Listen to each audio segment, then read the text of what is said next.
After seeing how well the meat grinder did, it got me thinking, could I beat that? Could I do more than 259 models in an army? Let's have a crack at it. By the way, thank you for all the support on that video. I cannot thank you guys enough. But here we go again. Try and beat it. Lots of models in one army. Here we go. Little man. Yeah? What's that? It's a spam this! Ah! You like bugs. So we are, of course, in the Tyranids. We have a few things to note. We have the Synapse rule and Shadow on the Warp. Basically, Synapse are your big leader Tyranids. If they're around the little guys, they give them a buff. If they're within Synapse, they can roll Battle Shock at 3d6 instead of 2d6, and they get +1 to strength. But Synapse is only 6-inch aura. Then we have Shadow on the Warp, which is a one-time effect you can cash in anyone's command phase, and you can force every unit on your opponent's side of the board to take a Battle Shock. But you have to have something with ability Shadow on the Warp in play, which is usually your big leaders. Our detachment is Undeading Swarm, which is very fitting. Basically, your Horde type models gain the ability to surge after they've been shot after, and have lost a couple models. Surge is D6 random, but you have to move towards your enemy. And you can move into engagement range, and you cannot do it with your battle shots. Quickly, the stratagems, just go through them real quick. Synaptic Goading, when you do a surge move, you can move to an objective instead of an enemy. It can be handy to yoink an objective. Teaming Mass gives you -1 to hit on your Horde units, pretty cool. Swarming Mass gives you sustain hits 1 in shooting or melee, and if you have 15 or more dudes in the unit, you get to crit on 5s. That's pretty cool.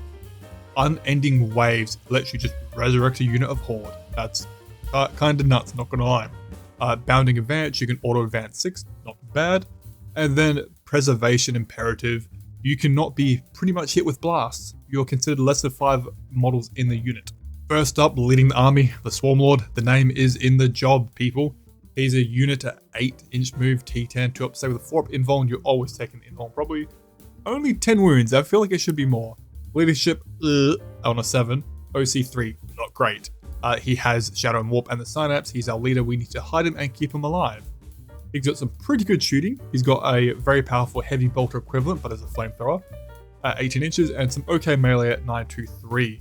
But if I'm being honest, he's here for the Hive Commander. In your command phase, gain additional command points. We're going to be a very command point hungry detachment because we are running Horde. He also has a bit of a vexed effect if your opponents try and use a stratagem within 12 inches, +1 to the cost of it. Come in handy. First up in the Horde is the Termagant. I noticed there's Gant and Gaunt. I don't know how people want to pronounce it. But the Gants move 6 inches, they're T3, pretty trash. 5 up save, 1 wound, leadership 8. Ugh. OC2 is pretty good though. These guys have a lot of small arms options you can pick from, with the heaviest options being a strength 4, 1-1. Look, it's Horde shooting, it is what it is. But the cool rule is Skulking Horrors. If your opponent finishes a normal, advance, or fallback within 9 inches, these guys can make another normal move up to D6 inches. That with our own detachment rule making a surge again can be pretty fast. We are running 6 20-man blobs right there. Then we have the Hormagaunt, which is the melee equivalent. These guys are pretty much the same stat line, but they are faster at 10 inches with no ranged weapons at all, but you are melee at 3 hits at 3-1-1. But they also can declare a charge in the turn they advance. They are pretty quick. We are running 5 20-man blobs at 130 apiece. Then we are running our Neurogaunts. We are running 3 big blobs at 22 here. They are still a Gaunt, so they still have a trash stat line. 6-inch move, T3, 6 up save. Please get them into cover, God help them. 1 wound. Their melee is a joke, 1 hit each at 301. But they are here because they are bodies, people. They are just dudes you can throw into the tank treads. They also have a really cool rule that they can create the Synapse range themselves to other nids, but not themselves. It is handy for some stratagems like surging into an objective and so on.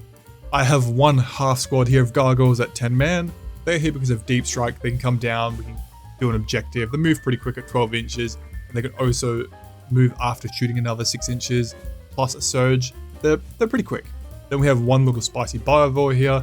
He's a little bit tankier at 5-inch move, T6, 3 up save, 5 wounds, pretty good.